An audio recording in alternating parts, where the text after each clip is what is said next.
Welcome to the Mystical Mermaid Lounge podcast, a space where all spiritual seekers are honored and celebrated. This podcast was born from the journeys of your hosts, who have each faced her own dark night of the soul, but they've emerged with an unshakable belief in divine connection, cosmic inspiration, and her true life's calling. Join us on a journey of personal growth, transformation, and magical self-discovery. Your first co-host is Chloe Brown, a gifted intuitive empath and shadow work life coach. Your second co-host is Keone Starr, an intuitive energy worker and acclaimed past life regressionist. The Mystical Mermaid Lounge podcast starts now.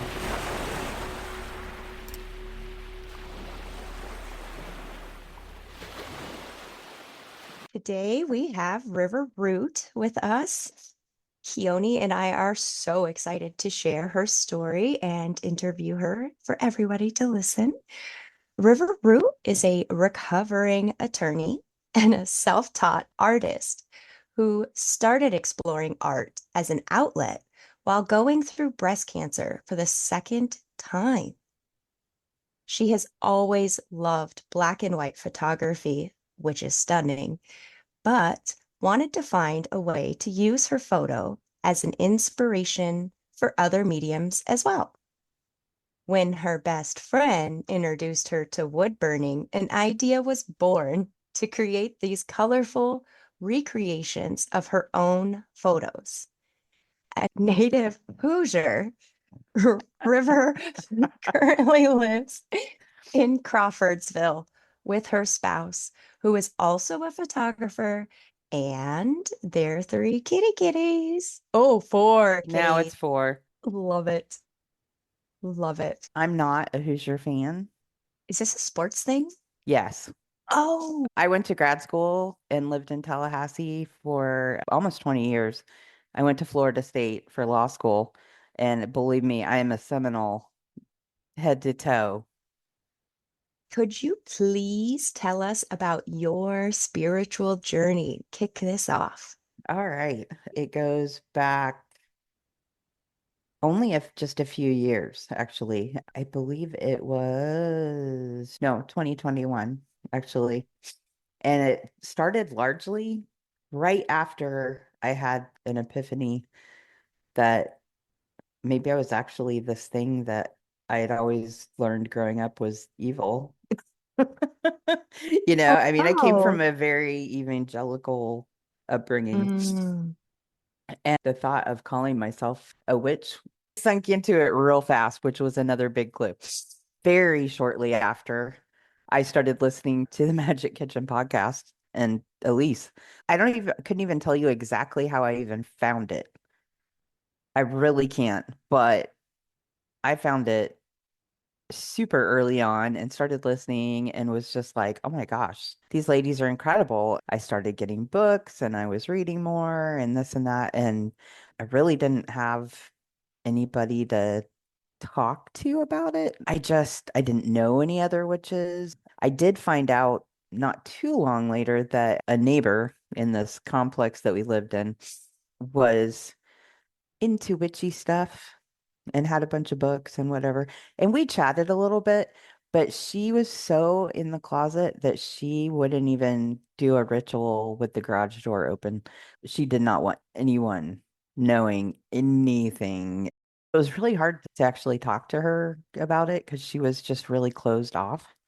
And that's fine. That's her path, not mine. So, anyway, it just kept growing. At some point, I realized that I could put some of my intentions and what I was learning into some of the art I was creating. And I ended up meeting Elise last year. We went out and I did the Hecate tea with her and her high priestess at the sanctuary and went through the croning ritual, which is there's a lot of crone stuff I know, but it was really cool. It was really cool. It was outside and it was fall. It's like in November. It was just gorgeous. That sounds But beautiful. Elise had asked me to make her a piece of art, one of my wood burning utensils. And so I got to deliver it in person and then go through it was so cool. It was so cool. We had the best time. I mean, if I had any question about my path before that, that was it. How did you That go from was, evangelical to witch? well, I'm totally the black sheep of the whole family, without a doubt. I had, for a long time, I should say, in between the two.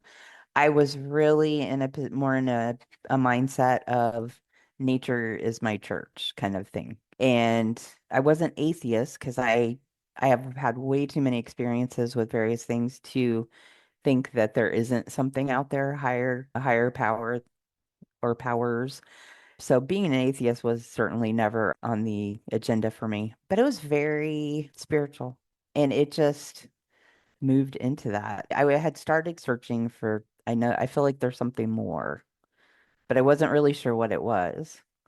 And then I actually showed this to Elise recently, and can you see it? Yes. How pretty. Is it the sun tattoo? With the spiral. You know, that looks very indigenous North American. I had no idea. I And just did came she tell you about what the spiral means in the elements? in the elements. No, Yeah, I think that's air. I think you're right. I feel like I've heard that. Yeah, isn't it? Which, I think that's air. So you have two elements on your arm, and I and it's had no gorgeous. idea when I got it. I had Wow. no idea. I'm telling you, there are tattoo gods. Oh, Hmm. well, and it's right in line with what I've always said, which is it was a quote I saw somewhere before I got my first tattoo, and it said, tattoos are art. It's art that's always been there. It just wasn't on the outside. And so you bring it to the outside. But yeah. I So, love that. I think that's so beautiful we're talking about this because, as we know, we've been having this kind of sidebar conversation in a chat thread we're all a part of. It's just been on my mind a lot what you're saying, actually, is how tattoos can truly be that inner thought, that inner voice, that inner beauty and artwork hmm translated from the inner to the outer. I had never thought of this, but I've always felt a little shameful of this wall art tattoo I got when I was like 3 days out of boot camp in Florida. And we were told that day we weren't allowed to. So, of course, that's what I did. So, I'm at the tattoo parlor, like, head on a swivel, freaking out. I'm going to get in trouble because I'm in a blacklisted area right now. And so I just quickly point on something on the wall, and 5 seconds, it felt like maybe 10 minutes in reality, it's done. And so I have this Celtic butterfly on my ankle. But now that I'm in my 40s, it is so symbolic. And I hadn't recognized that until River, you just said that. oh, that's so cool. That is crazy. Sorry, I digress. So it sounds like art really truly is something that spoke to you, whether it was through the community of the culture of any religious or belief system, all the way through into the nature that really hmm sucked you in and potentially obvious. We all know Chloe believes in synchronicities pretty big. I talk about it every episode, but the synchronicity of you finding the Magic Kitchen podcast, which is at least I found it because I thought I was Googling a recipe. I didn't even know what podcast was. That was actually how I found the podcast world. So it's sometimes it's just that weird synchronicity that's fully hmm unexpected that puts us in a whole different path. So how did you embody the beauty of the nature and what it spoke to you and how it spoke to you? And how did you come to the knowing that this translates into art for you? I think I've always enjoyed taking pictures ever since I was a kid, but I had really gotten away from it. We all have different hobbies when we're kids, and then it goes by the wayside. But Drew is such a prolific photographer and very talented. I learned a lot from them, especially when we first got together. I would go out and actually help them out in the field. And I would take a few pictures, but it was really trying to spot different areas. But I learned a lot about framing and things like that. And so it just took off from there. And I knew I loved black and white photography. I was able, at some point, I finally got a better camera so that I could really do what I wanted to do. And I've been enjoying it immensely.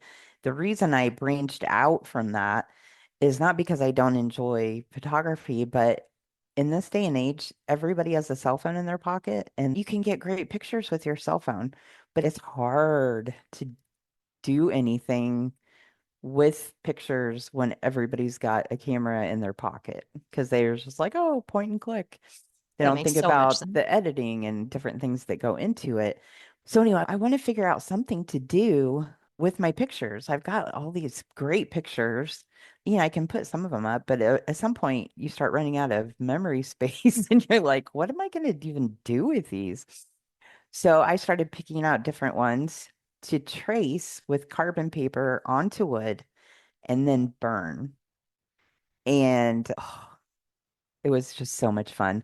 And I really want to add some color to it. So I got the watercolors out. I was like, well, watercolor might work because it's going to soak into the wood, right? I love it. It's really cool. Now, on a lot of the utensils that I do, they are not colored for the primary reason that if you want to use it in a liquid or something, I don't want to inhibit that. Yeah, that makes sense. Because you want to be able to utilize it, not worry about ingesting paints and Right. turpentine and mineral. Or All those any. things that are so delicious. And they work if you're a horse and have colic as well. Oh, good to know. Good to know. I'll just tuck that in the back of my brain for a later date. And next time you're constipated, let me know, River. Oh my You may have the answer right in your art show. God. Honestly, I probably won't let you know, but good Oh my good gosh. to know. Well, Good the to thought know. will be there. Well, thank you. That's so kind of you. Oh my gosh, Oh. my cheeks hurt. That was so great. That was great. I think that, of course, there are always multiple steps along the way, but as far as how you get from point A to point to D, E, F, etc. Really, my mom being so creative really encouraged me to keep doing stuff. I'm literally in the process of getting my room back together after painting. So check out the lamp. I don't know if you can. Wow. That was my mom's, and we brought it in with the pink walls, and I just was like, oh, so I love beautiful. that. It Thank looks so you. gorgeous. All your hard It's work is paying off. She was so creative that I would show her stuff, and she's like, you made this? Whatever it was. And I'm like, yeah. And she's like, you were never into art growing up, which I wasn't. I always was like, oh my gosh, I am the worst artist ever.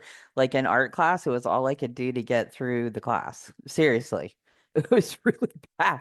That's why I thought I couldn't do it for years. So I wish I could make something cool like that. And that's part of why I got into photography because it did not entail drawing, because I am not good at drawing at all. But I also didn't realize at that point that there are techniques to learn, and pretty much anybody can learn to do these things. So I started out with learning line drawing with flowers and stuff like that and practicing, and I got better. I can't sit there and do like an urban scape with all the perspective, and I would love to be able to do that. That's not my thing. That's okay. I found ways to make art that I could do and that I felt good about, and I found I really enjoyed it and it was relaxing. And then fast forward to the last few years, and I feel like like you really get into almost like a meditative flow state when you're doing it. And that's when it was like, this could be part of my practice. Why can't I combine these?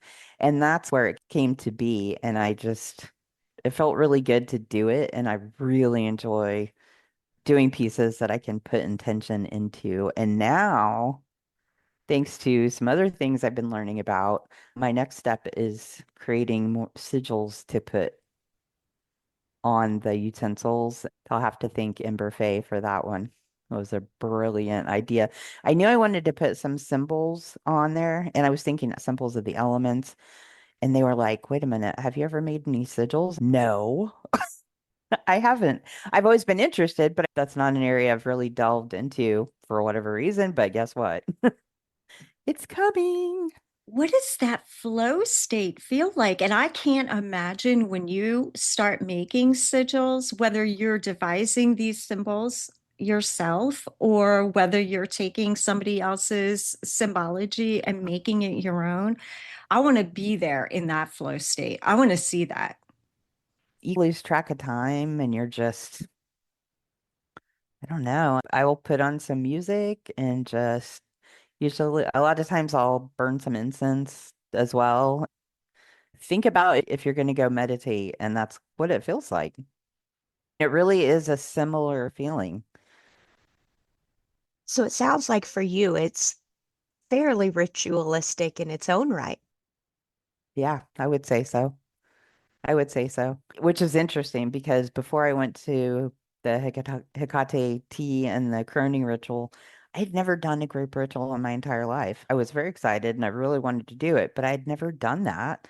Then I came back from that and, there's some similarities here. And of course, it takes more than a couple minutes for it all to gel and process through your head. I really do feel that way, that it is a type of ritual that I do. Yeah, that word ritual, at least for me, it carries this really heavy weight, not necessarily like a bad or a good. It just has a weight to it. And it was very intimidating to me, that word. Yes. Hmm. And so I think this is going to sound so silly, but I think really what snapped me out of that was who knows where I heard it, or I would love to give some credit. I heard somebody talk about, probably on the Magic Kitchen, how even blowing out a birthday candle that's on a cupcake, how ritualistic that is, and how we've subdued things and taken out the word ritual, which is perhaps why we feel like ritual has such a heavy weight, when in reality, it's something we do almost second nature all the time. Like when I close my front door, I always do a double check on the twisty and the pulley to make sure it's snapped in. I mean, Hmm. technically, that's a ritual too. It is. Actually, talking about the birthday candle, that's a tradition. I feel like there's a lot of overlap between ritual and tradition. You have certain holiday traditions that translates very easily to these are our holiday rituals. But also, I feel like the word ritual is actually making a big comeback. And part of that's from working at the library because I see a lot of the new books coming in, and I'm starting to see more self-help books come in talking about, even in the title, your morning ritual, your relaxation rituals, your how to create rituals. It just had caught my attention in the last few months, I would say, that there's a lot of books coming out that talk about the beauty of having your own personal rituals. I feel like it's becoming a more mainstream word than it used to be. I have a friend who was raised Catholic and has always been just very much like you, River, just very spiritual, could never be atheist, definitely was branching away from more of the dogmatic traditional religions because primarily for her, she's very much into female rights and didn't want to be told how she should vote and what is considered right and wrong for Hmm. female reproductive rights and all of those things. But I bring this up because she had a granddaughter just newly born and was posting pictures of the christening and the beautiful dress and the beautiful blankets. And I said, this is so elaborate. How was your day? She said, I'm not feeling the Catholic thing, but I realized ritual gives me comfort. And I thought about that. And as you are both talking about the ritual of whether it's double checking for comfort to make sure that you have your lock fully engaged for your door, or for Hmm. you, River, to do the kind of meditative flow state and light some incense and do your thing, listen to certain types of music while you're painting. I guess it gives us comfort. Yeah, I think that's a really good way to put it. You set the stage for yourself, depending on what you're doing. But yeah, it's checking the doors or having your typical coffee. Those are things that set the day for you. I totally agree with you. I think comfort is definitely a part of that. I hadn't really thought about that word in relation to it, but I think that's perfect. Yeah, me either. To me, it sounds boring and methodical, but once it was reframed in a, this gives me comfort. I know what this is, and uses something very important, intention. Ah, yeah. And so once you set that intention of whatever it is you're doing, then the practice in and of itself becomes magical in reality. Yeah. And honestly, that can be when you're cleaning your floors, or it can be, and It I could know be, it it could be. isn't. It isn't for me either, but it could be. I hear it is for some people. Those people are not to be trusted. You know what? I trust them so much. They can come have a ritual at my Clean house. my floor. Yes. Oh, Hmm. I'm gonna have to rethink this. That's a great idea. I love that. Ritual at Yeah. my place, Saturday Hey, morning. right? All of a sudden, my address is Bring pinned cleaning everywhere. products. Right. BYOP, bring your own products. Yes. Oh my gosh. I love that. And Keone is such a word person. I was really intrigued to hear her thoughts on that. So I love that we went down that comfort that ritual helps bring. And that's where I'm able to find that creative flow, like you just said, right? Hmm. So I think touching back on that, Keone and I talk a lot about how we believe spirit speaks to us in those moments. And they can always look very different, right? So, do you feel like your soul's essence really is allowed to be bold and be vulnerable and shine bright through any of your artwork, whether it's photos or wood burning? And is that what this outlet allows for you and fuels for you? I think so because, for example, especially I'm thinking of photography. When you frame it, you see a spot in your head and then you frame it in your mind. You have to picture the idea of at least what it's going to look like. It's not just throwing it around and click, click. A lot of the time, Right. like framing, and I have an idea in my head. So when it hits and it comes out, it's like what I was thinking it should look like and what I was looking for, then yes, how can that not be my essence? It's me. It's what I saw. No one else sees it that way. No one else saw it at that exact moment in time. No one will ever see it again. I caught it, if that makes sense. So yeah, Unless you share it with them. And that's the beauty of this. that's right. Exactly. Exactly. I do think it is. And then when I take it further and recreate it, then I see it in a different way. I've done a lot of my pictures on wood and then used the burning tools and then just made a separate art piece. And it's so interesting to look at them side by side because I hear we've got the black and white photography, and then over here we've got this like vibrantly colored wood piece that was burned and then painted on, and they're so different. And yet you can obviously you see the similarity, but Yeah. it's just such a different look to it. Do you If that think that speaks to the inner duality that we feel as humans in not only our day-to-day life, but sometimes moment to moment? And that you are finding this beautiful hmm. creativity outlet to capture the black and white version. And then this is how it should be. And then, no, I'm going to put color on it and I'm going to wood burn it and I'm going to do whatever I want. And you're finding the beauty in the spectrum instead of being hyper focused on each one box. And you're finding the beauty in all of it, hearing you share Oh, that story.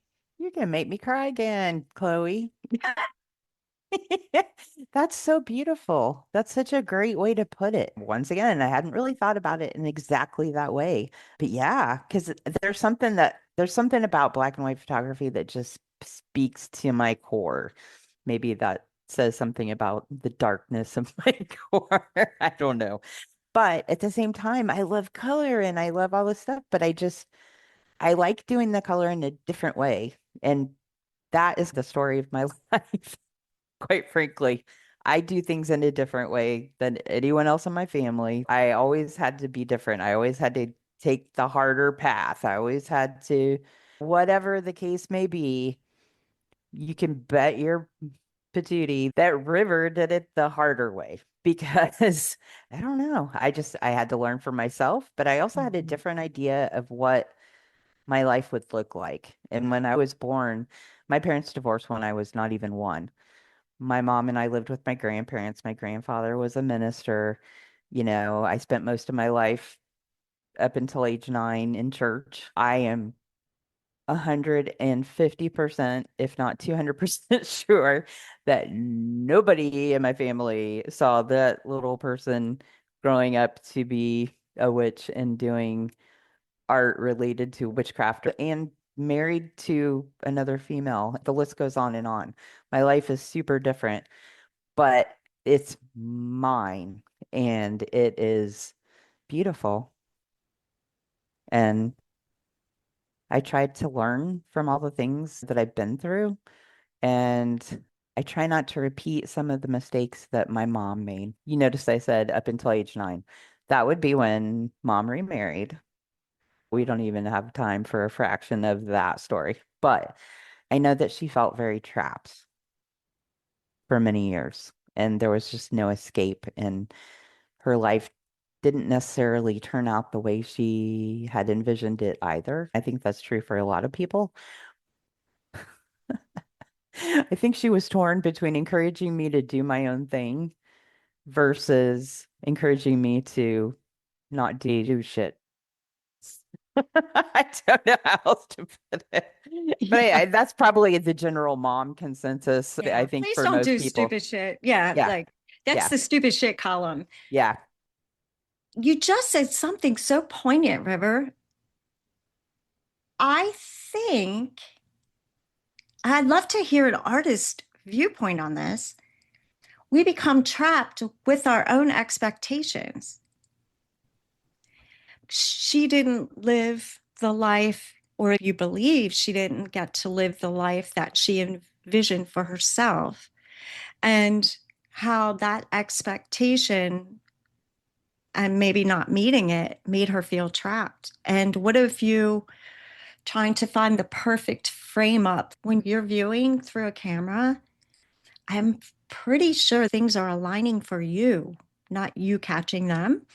Uh, I think, I don't know. Maybe both. Yeah, or maybe maybe. both. Yeah, I feel like maybe they're being called to you from your soul.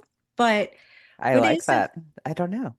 Yeah. What about having our expectations? Oh, River's going to marry a man. Traditional expectations would be being And raised in go a to law household school. and go to law school, right? Doing all of those things. And then did you feel trapped when you were doing the traditional? Yeah. I turned 30. I came out. I got divorced and I went to law school. Like on my own terms, I went to law school. So And you found the bright light in every box that you either were put in or tried to put yourself in. And now you're recognizing that color is where you want to be, that you don't need lines and you don't need these boxes. And you can live authentically and happy. I think sometimes we're too close to what we're doing that we don't see it. I I don't, do. That's I, Keone for me. I love having somebody look at what I'm doing from a place of love and going, wow, what you did was amazing. And I know that I've done that for other people, but you don't always get that a lot of the time. Anyway, that's just really beautiful. And I really appreciate you both. You're so welcome, but you deserve it. So tell us what your favorite artist subject is. Ooh, Let's pick your brain a little I bit more. classic cars. I'm absolutely obsessed with classic cars and headlights on old cars and Right. old pickups. What is it? I don't know. I've been trying to figure that out. And I feel Past like, life. oh, that's an interesting, because people are always surprised when I'm obsessed with cars and headlights and classic cars and just the lines. And I'm always talking about how sexy 50s Bel Airs are and the, So So cute. big and so it's like a big old tank. It's like, Voluptuous. but yes, voluptuous. yeah, Exactly. All those voluptuous. curves. If that's not sexy, I don't know what sexy is. That is just dead sexy. It's So the lines and the curves that you're drawn to. But what about the mhm. headlights? Is it the roundness, the reflective? What is it? I think it is part of the reflections and just the beauty. It's almost like a diamond. When you do a close up on a headlight, all the little lines and things that are in there, it is almost like a diamond. Each car is just has these incredible shapes to them. I'm going to send you some pictures this afternoon. You'll see once we get done. I just got busy trying to put my room back together so I could do this in here. But I will send you some of my favorite headlight photos. I've also done a good bit of black and white photography of architecture. And what I love, and it translates because what I love is doing architectural details like a cornice or a doorknob or just a doorway. I love doorways and doors. Not shocking. Yeah, exactly. So I know where you're thinking. It kind of translated into cars too. I love doing the details. Like I'll do a door handle or the gear shifter. I love the details. Sometimes I do have pictures of a whole car.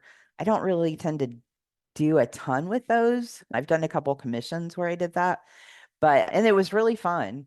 But a lot of the time, I get a lot more enjoyment out of the details and just focusing in. And the headlights, there's just so much texture and so much interest, shapes, and everything in there. I think that's part of what really gets me going. I also love cone flowers and I love drawing cone flowers and bees.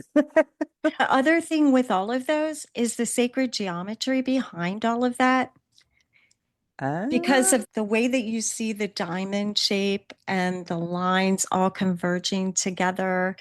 Because once you pull out macro, you can't see that sacred geometry as clearly. But when you zoom in and see that headlight and how those things are sparking out and then creating additional geometric shapes, I think that's magical. it looks magical to me. I've been obsessed with it ever since I caught my first good photo close up of a headlight and I was hooked. I was like, oh my God, this is the most beautiful thing I've ever seen. And I love them. I can't wait for your past life regression. I know. Maybe That's what I you're was like thinking. yeah, maybe she's like a spectral of Henry Ford. You No, you know, don't want to be that guy. He was a nah, racist. probably not. But I do own a Ford. So Oh, really? yeah, my truck is a Ford. You, So I you don't never know. know. You don't know. So I'm very excited to find out though. I Super love that. excited. I But can't yeah, wait. I remember like even the first time seeing classic cars and seeing classic pickups. Oh, I love pickups. Love them so much. And I've just been obsessed with them. I will go out of my way to go take pictures of these cars. I've never really understood why that was such an interest, but there might be something there. That's very interesting. Wait. So, do you go out thinking, I'm going to go shoot some photos or create art today? Or are you in the moment and you're like, oh, where's the camera? All the stars are aligning. How does that transpire? It's been some of both. It's been some of both. Fortunately, here in the Midwest, more so than in Florida, there's car shows on every weekend. So once it's warm enough in the spring until it's too cold in the winter, there are car shows everywhere and such great cars. And part of that, I'm sure, is that I live 45 minutes from the Indianapolis Speedway. So it's, and I love that too. Like the sound of the cars on the track is just, oh, Yeah, I there's that. love it. That's Man, so funny. I was so never great. a car fan, but I went to one and it was the coolest experience of my life because I was so close that my shirt, which was white when I started, Oh, was full of rubber. Now this is a sport I can get into. yeah. It really is pretty cool. It And my really day is. job is parts for vehicles. And I was that weird Yes. child who at 6 years old, I could walk up to a car. I could be 30 years older than the date of my birth and just be able to call out that year, make, and model. And so they used to always make fun of me that I just knew all this about cars. So you're not alone. You're Hmm. speaking my language. I love it. So what I inspired you to transform this to the wood burning? Because because I didn't have really an outlet to share it. I do have an Instagram photography page and I put stuff on there, but that gets kind of old after a while. I just was really wanting to do something more. I was really craving doing something additional, but I didn't want to let the photography go by the wayside. I wasn't looking to trade it in, I was looking to expand it. And that's what the wood burning did for me. and it's bringing that nature back, right? You said you were like really into the nature and still are, as Yeah. we know about you. Yeah. It's bringing that in. It feels like it's all just so connected that it's hard to ask how it transitioned because it seems just so obvious for me as knowing you a little bit. I guess it has transitioned, but it's more like it's compiled. Yeah. Like I said, I didn't want to let the photography go. I wanted to expand it. So I added something else into it. And I also did some drawings and learned to draw better, which helped with wood burning. Ooh, You tell know, us it just about that. the first time I was diagnosed with cancer, I was just starting chemo. I was having a very hard time mentally dealing with this.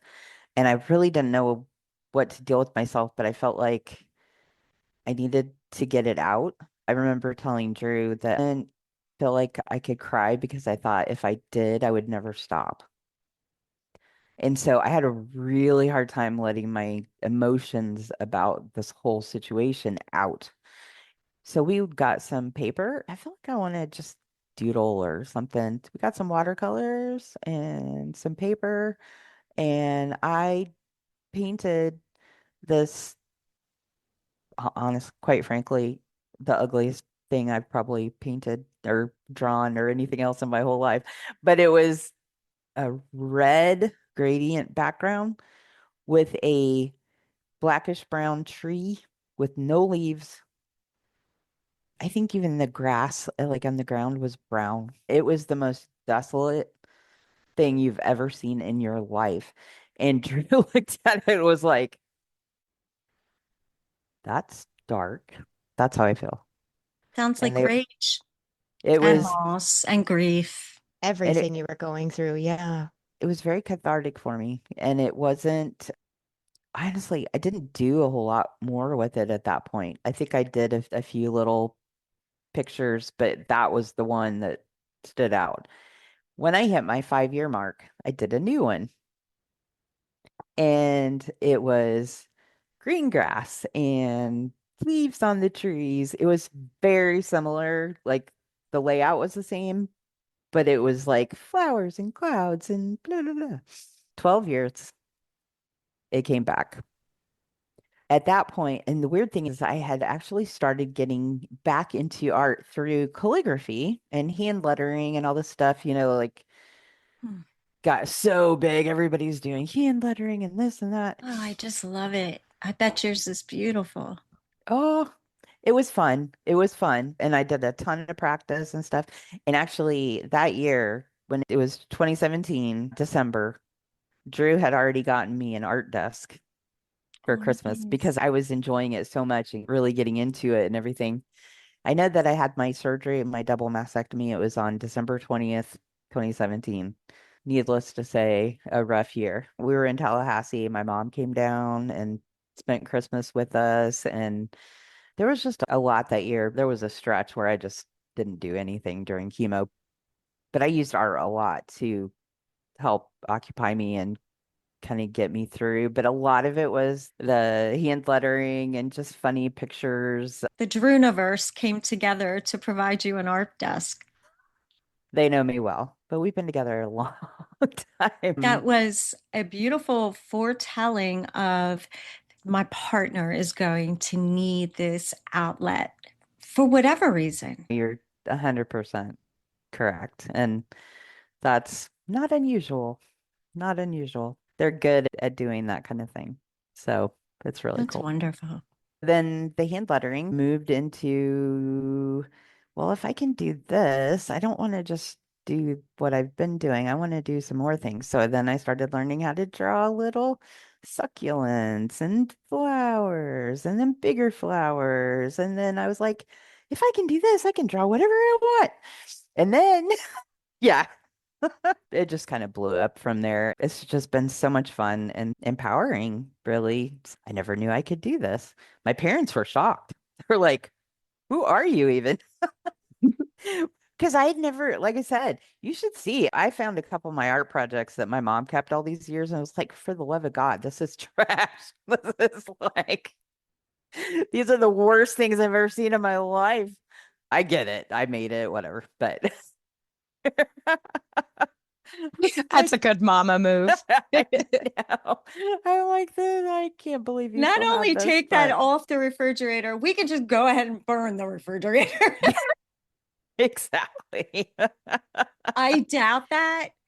But you speak to something that a lot of people have about art, which is I'm never going to be good enough. I'm too scared to put my pen to paper. I'm too scared to put my paintbrush to any sort of canvas. That's step one. And then let's fast forward to putting your art on Instagram. That is terrifying. Terrifying. Because people say horrible, hurtful things online anonymously. Fortunately, I have not had that happen. When I posted a lot of my things, I'm selective about where I put it and how I put it out there, and I'm learning, blah, blah, blah. I've not had some of the experiences that some people I know have had, unfortunately. Go through cancer twice and see if you give a fuck what somebody says online about a photo you did. It's like, really? You've already shown more courage than that cowardly individual Yeah.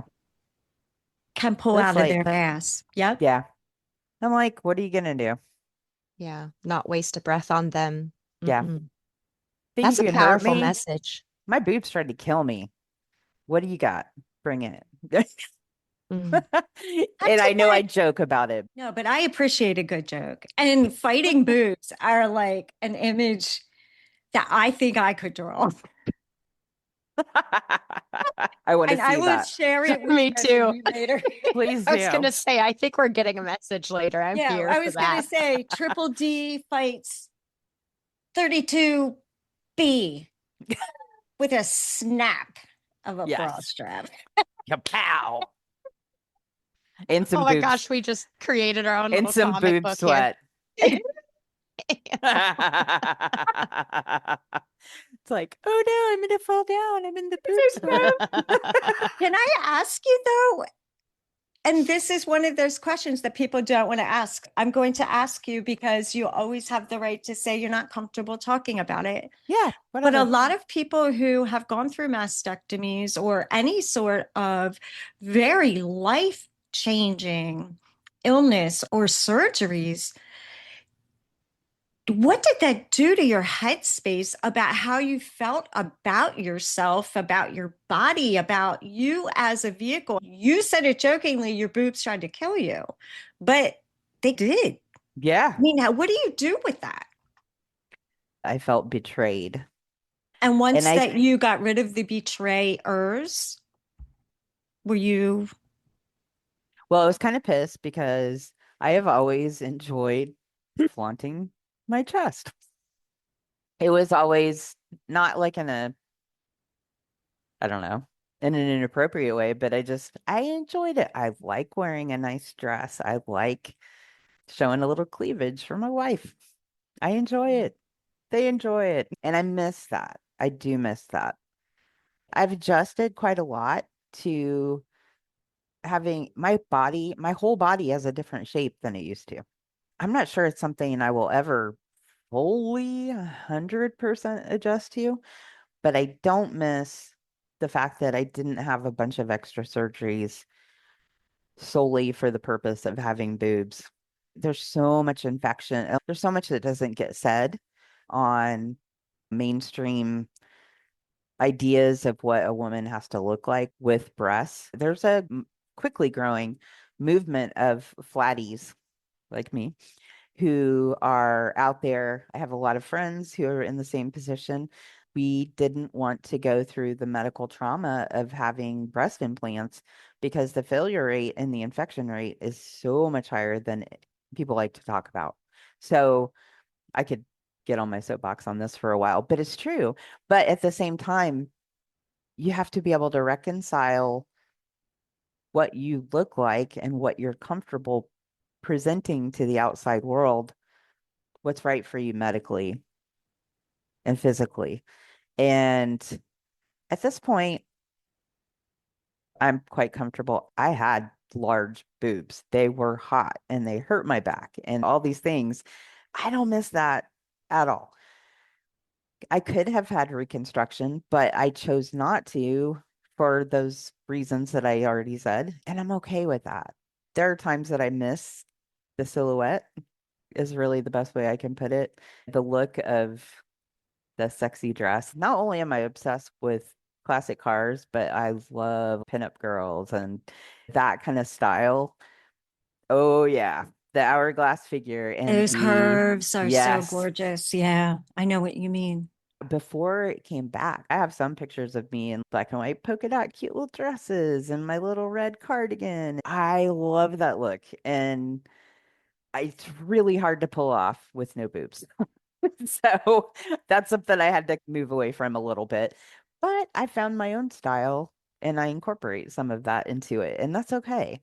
Everything you're saying is everything that we Oh, all want to hear and want to know. And not only about you, River, but in general, that struggle is very real and it is not widely spoke about, unfortunately. And I yeah, know off the top of my head, I can think of three women that I know who also have a very similar story and chose to stay flat. And I've really. never been brave enough to ask them to talk about that, but this is inspiring that. And in fact, when we get off, I want to reach out to one of them specifically because I know she still, although mentally understands and is committed to her decision, her Hmm. heart still isn't fully connected. And watching that struggle as somebody who loves them deeply, it's so hard to support because you just want them to be happy. And that is so fleeting moment to moment.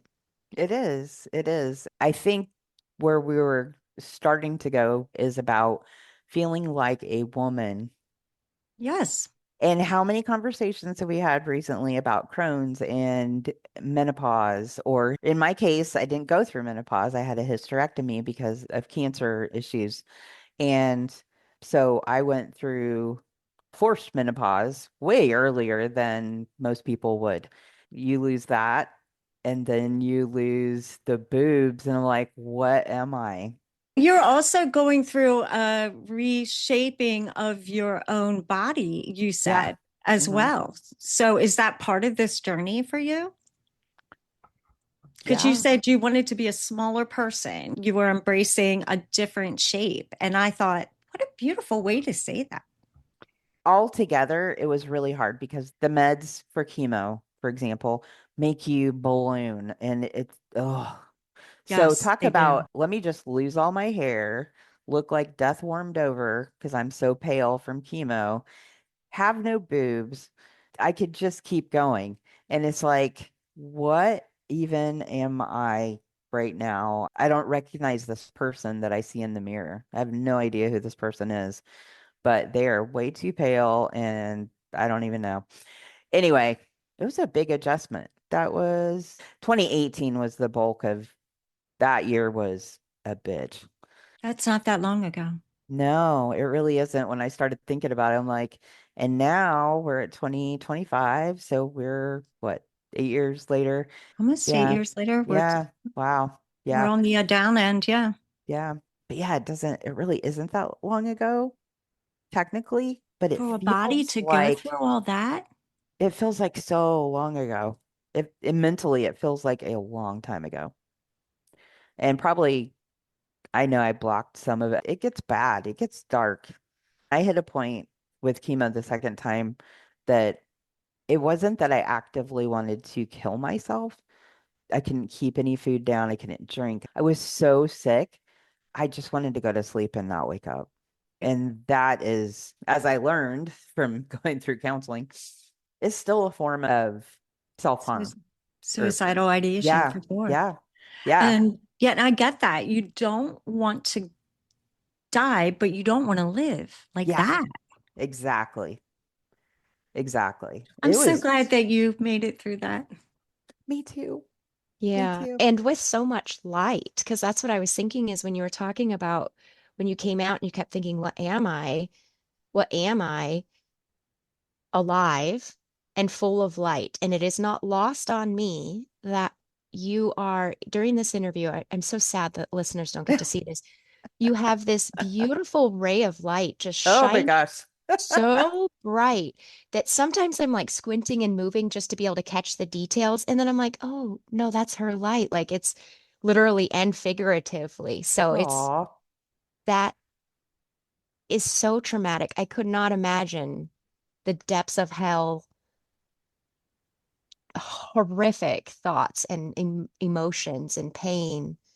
And to see you come out so alive and so bright and so cheerful, even in the not cheerful moments, like you're an inspiration for sure.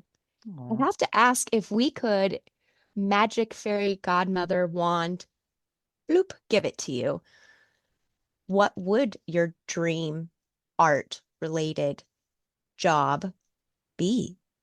Oh, that's honestly, that's probably kind of easy because we've been talking about this for several years and just can't figure out how to make it work. I want a cat cafe with all these walls with local art, including my own. That would be it. Hands Love down. that. That was the Everywhere, all easiest over the question. United States, Yes, all over the world. Why limit everywhere. ourselves? Like a Right. cafeteria. I love it. Yeah. Yeah. The I want Japanese do, but local artwork and local uplifting. that would be it. That would Local be it. means a lot. I love it. Making it happen is a whole nother thing. But we'll see. We'll see what comes. You It's never, amazing what intuition and manifestation and just leaning into intentions does. I could go on for hours about the little things that I never thought I could do or be, and I'm so far past that. You've already shown us how much you are tenacious and will always come back fighting in a loving, kind, and shining my light kind of way. I try. All of us have bad days and days where we're not as nice as we'd like to be or whatever. This is how I try to be. And sometimes there have definitely been times where it is a struggle and I have to make myself be as nice as I would like to be. I don't know how else to say that. But I think that honestly, between art and my spiritual path, it has made a massive difference because 10 years ago, definitely 10 years ago, I had no idea what the next few years were going to bring as far as art and the craft and just all these things. And it just boggles my mind sometimes when I look back and go, holy crap, who was that person? Because I'm so different now in a good way, in a good way. And I love it. Yes. River, since you're allotting me a few extra minutes of your time, can we talk about the crone? Because that is something that you and I, probably being around the same age, and we're talking body image and all the things. Hmm. And you and I had shared quite a bit about, we had very similar reactions to even the term crone because it sounded like old crony, it sounded haggish, and I some of still the don't love the word to be. quite frank. If I'm being totally honest, I don't love the word. I love the mindset, like the badassery of it. It's The like, badassery, right? Where men who are older are called silver fox. And if anybody could see that, she just rolled her eyes and stuck her tongue out. Very unlike a crone. Love it. I am very unlike a crone in most Me, ways. me too. And that I think you and I were saying super similar things at coming at this. We can look at the negativity towards the word, towards the images, crone Barbie with the sags and the bags. I mean, you can look at it that way. That's superficial. You said something that really hit me, which is, do I even have enough wisdom, enough experience that's helpful to anyone to even be considered a crone, or having been in touch with nature, but not necessarily choosing a specific spiritual path until as of late? Yeah. Does that qualify you as a crone? Yeah. I think those are very interesting questions because it's not just about how you look. There has to be something more to it because we know there is more to it than that. That is still something I wonder about. I'm like, do I? And but all the things we've just been talking about, I've been through some shit. So I feel like, yes, I'm feeling more and more, I should say, that yes, I do have some interesting things to contribute. I do have comments to make. And I have to, okay, so our chat, for just as an example, our chat threads, I am really bad about just saying, oh, that's interesting. Oh, yeah, I totally agree. Oh, yeah. Very superficial comments. And I've started to notice going, I really have more thoughts in my head than this 4-word comment. And maybe it's time to start trying to figure out how to get those out. A lot of it's in my head, and I'm in my head, going, oh, I don't really have anything good to contribute. There's other people in our group that are just like fucking, I don't even know, like amazing, amazing wordsmiths. That's what they are, including you, amazing wordsmith. But there's a few in our group that are just amazing, amazing writers and can put what they're thinking and feeling and observing into such beautiful terms. And that's not really me. So sometimes I feel inadequate to explain everything that's in my head. So I'm trying, that's something I'm working on right now, is trying to expand beyond, oh, that's cool. It's interesting because for me, the word crone always felt like, wow, you're so wise. I want to make you my godmother. You're so important and you're so powerful with your wisdom that I need you or want you in my life. To me, that was always like what crone embodied. But as I'm getting older, thinking about that is a very different concept. I can Yes. honestly say I never thought about any of those. Chloe thought it Oh, was, when she was younger, she thought it was very much fairy godmotherish, wise.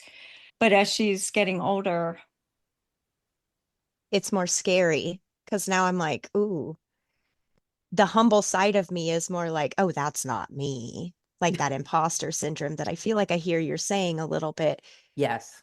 but it's the reminder of, well, when I was a child, I believed so shit, 5 years ago, I would have even said, before all this gray hair started coming, I would have said, no, that's like an empowerment, like you've made queen status, like you have earned it, you've put in the legwork, you've come out not angry and hateful and aggressive and dark and Right. all the negative. If Mm-hmm. we're even going to throw that in, because life is all about that duality, right? So it's about how can we translate these negative experiences into a light message, like not light and fluffy and butterflies and rainbows, although those are great, light, like inspirational light. Yeah. Well, I think in that original conversation, I even said I feel like an imposter. I think it's weird for me too because I don't have kids. I still feel in my brain more of a kid myself. Haven't, but I haven't been through that. Now, what a lot of people don't know is that I do have a son who I went through open adoption with many years ago. He's doing great. He's just, I would say he's a great kid, but he's not a kid anymore. He's in his 30s. And so I have been through some of the kind of rites of passage, like childbirth. And I don't know if that makes any difference, like having kids or not having kids. I used to think it made a lot of difference, but now I'm not really so sure that it does, at least in terms of being a crone and being wise and understanding and having knowledge of things, because not everybody who's had kids has been through the things I've been through. Everybody has their own things that they've done and where they come from and experiences that color who they are now. And I think about my life. Let's say I'd never had cancer and I was married to a man and I had 5 kids and all that. Oh, makes my chest get tight. Like, no. It's not me. It's not me. And I'm good with that. We all have a different path. I know it sounds so trite, but that wasn't the path for me. And I'm glad that I knew that when I got pregnant and I didn't want to have an abortion. But that really is the big thing, right? It was my choice. But I also wasn't ready to be a mom at all. I could barely take care of myself. That I was waiting tables at Steak and Shake, living in a little crappy apartment.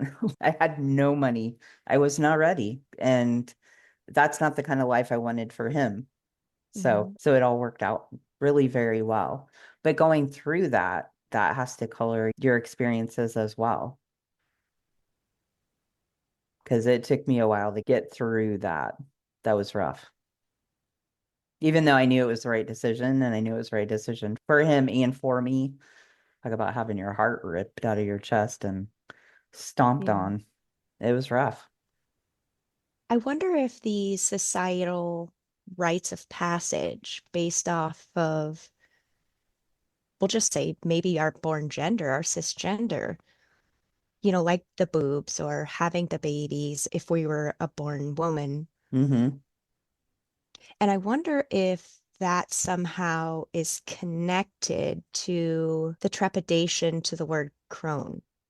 Because in your shared story, you opted to give away those boobs and not put them back. I think that the idea of the crone is sounds like we're done. You know what I What's mean? next? Death. It's like, okay, I'm a crone. Next up, highway to hell. Whatever we do, which sorry. Which is a good song, actually. It is a good song. But but seriously, it's like, okay, well, I can't have kids anymore. I'm not doing this. I'm certainly not turning anybody on with my saggy boobs. So I guess I'm done. But for Yeah. me, it was inspiration. It's retirement. It's travel. It's whatever the hell I want. It's literally whatever I want. Do I want to own a home? Do I want to live in a vehicle? Do I want to travel? Do I even want to have it? To me, that's what Yeah. crone meant is the unlimited options and absorbed, learned, and challenged paths that created and softened those edges and lines. So why do you feel different now? Because we're talking about potentially me Exactly. conceptually. Yeah. I And mean, that's exactly my point. I think mhm. that it's that imposter part of, but I didn't, but I didn't, but I didn't. But I don't think it's just that.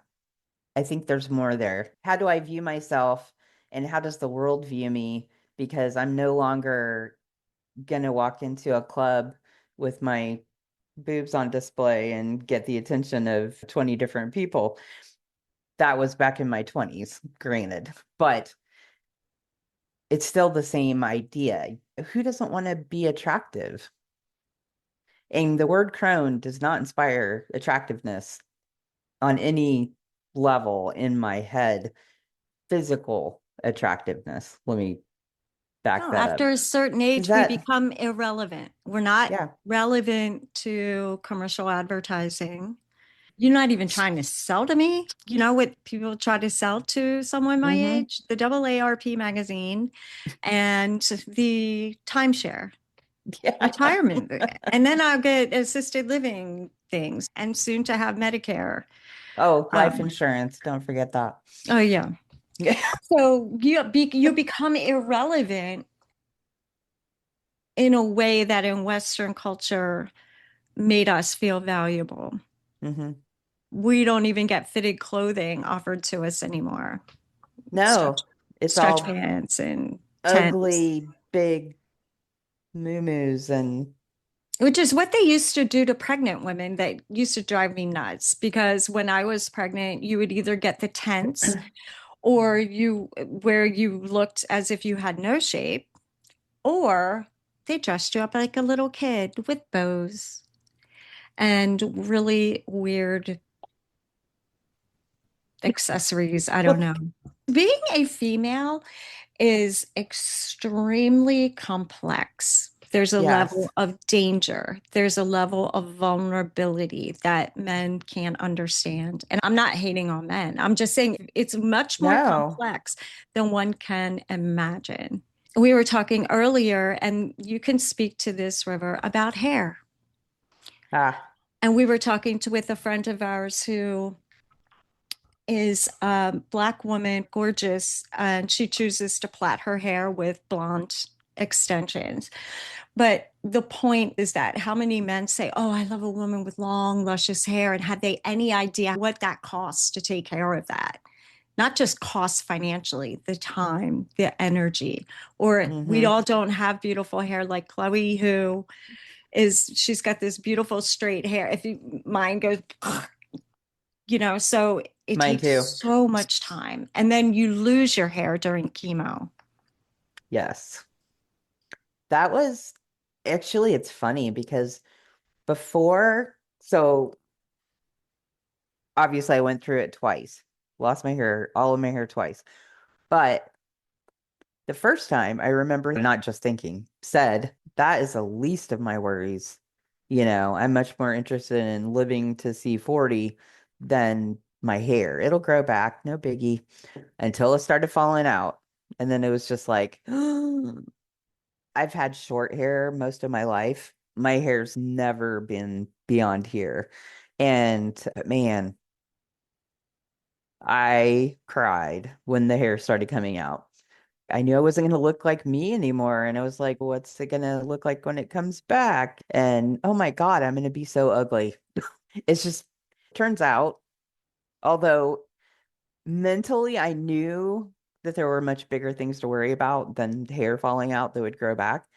It was just such a physical manifestation of what was happening inside me. Because until the hair started falling out, you could look at me and even know that I had anything going on. I didn't look sick. I didn't even particularly feel sick at that point. But when the hair started falling out, then it was like showing on the outside what was happening inside me. And in a way, it was upsetting, but it was also, on the other hand, it was also, I was happy that people could look at me and know that there was some big fucking shit going on in my life. And it was obvious there's just so much No to way it. of There's hiding so it many anymore. layers. Yeah. And I said I was not ever putting a wig on. Yeah, no, that wasn't that. I did. I've still got a couple of them. The second time I went with fun wigs. Yeah. You said you said something pretty powerful there that made me tear up pretty heavily. My Oh, family member before COVID, I want to say it was 2016, maybe 2015, had a very similar experience with breast cancer. I referenced it a few minutes ago, actually.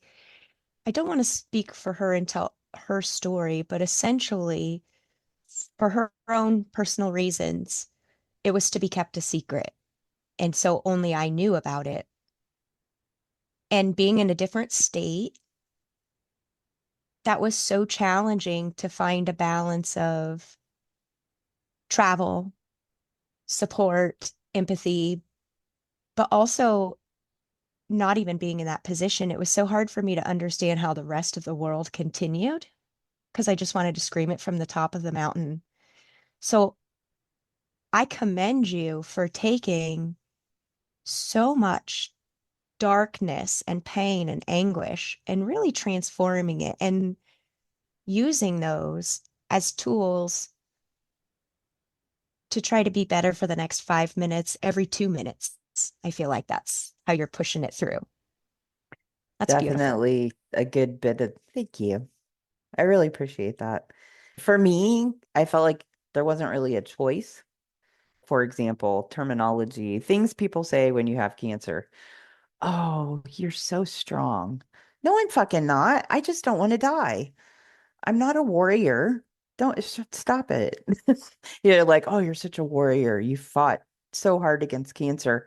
So what does that say about the people who didn't make it? They just didn't want it bad enough? Or there's a lot of terminology that's very triggering for me around the fact that this room is fucking pink is quite shocking, to be honest. Yeah. Even 2 years ago, I would have said, no, never. But for some reason, I feel like I'm kind of reclaiming a little bit of pink in my life, and I'm okay with that. I'm good with it because I chose it. But that's always been me. I know other people who've been very secretive, for example, about cancer. I'm like, why is this a state secret? I don't understand. People have cancer all the time, all the time. I've never really understood that whole, this must be a secret kept from everyone. I don't want anyone to know. But I've never understood that about a lot of things. When I came out rip roaring, fuck you, I'm gay. But I, Yes, that's what we love about you, River. You are like, this is who I am. Here, I'll give you a big hug because I love everybody unless you're an asshole. yeah. Oh, that's so true. That's awesome. So true. I'm good with everybody until they're a jerk. But it's And just, that would well, be the now inner it's like, crone. yeah. See, that is so on point. Oh my gosh.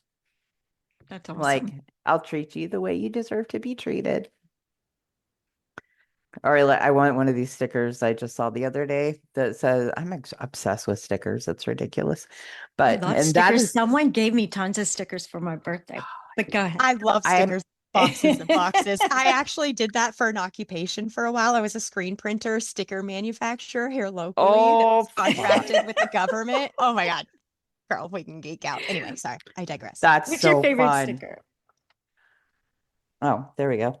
My best friend gave this to me last year for my birthday. Oh my gosh, that's so cute. I love it. So, and even it's even witchy on the back. Like, I Whoa. don't know where he found this, I but thought that was a journal at first. these are the stickers that still need to go in it. The whole book is made up of sticker paper, like backer. So I have, So you could stick and re-stick anytime you want. yes, it's like No the best thing commitment. ever. That is, I love that. Sticking with no Do commitment. Why did I not manufacture this? because And I why do I had a, not have thousands of them? it's Talk about a amazing. gift for everyone. I know, because I have a really hard time, yes, putting stickers on things that I know I can't get them off of. It's just really traumatic for me. So now I don't have the same problem until I really am sure that I want to put it somewhere. But I also have it in a way that I can enjoy. I can look at all my stickers. They're not just stuck in a drawer. You're spying on me. I just opened the drawer to pull out Oops. my stack of stickers as you said that. I still have more in the drawer. So this world is so chaotic and very divided currently, as we all feel and know. Hmm. So I was wondering, what words of guidance could you leave us with? Whether it's an affirmation, a sense of unity, just something to help us flow with the spirit of one another. Do you have anything you'd like to leave us with as we ask all of our guests? what I try to strive for is authenticity. I gotta be me. And if I'm me and you don't like me, then you're not my person. So I'm really trying to just fully embrace that because I'm not going to be for everybody. Not everybody's for me. That's okay. It's a big world. There's a lot of people out there. Our people are out there, even if we find them across the country through interesting things on the internet. Our people are out there, and the people that will appreciate what I create are out there. Not everybody will love it. That's okay. That's why it's called art. Everybody has a different idea of what they like and their aesthetic. But could we not tear people down just because their aesthetic is not what we would choose? Could we not belittle my marriage because it's my lifestyle?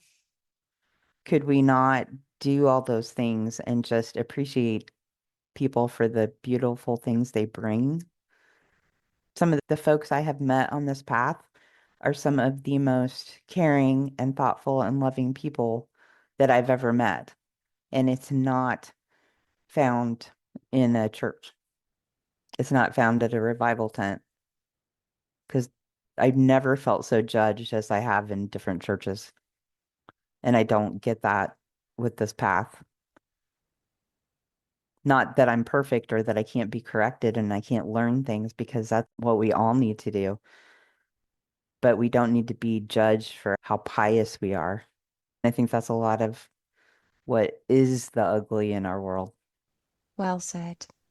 Thank you Thanks. so much. Thank you so much for having me. And This has been amazing. Thank you so much for including me and letting me get on here and talk. All Thank you, right. my friends. Love you both bye. and see you Love, love. soon. Bye, Right. honey. Bye. Bye. Thanks for diving into the depths with us today. If you enjoyed this episode, show your support at buymeacoffee.com/mystical mermaid lounge, as every little ripple helps keep the magic flowing. Would you like some more deep, soul yearning conversations? Well, then swim on over to our sister podcast, Past Lives Cafe, where Keone deep dives into those past life experiences. Also, we'd love to hear from you. Please don't forget to rate and review and drop your feedback and comments at our website, mysticalmermaidlounge.buzzsprout.com. Thank you again so much, and don't forget to catch us at the next high tide. Bye-bye.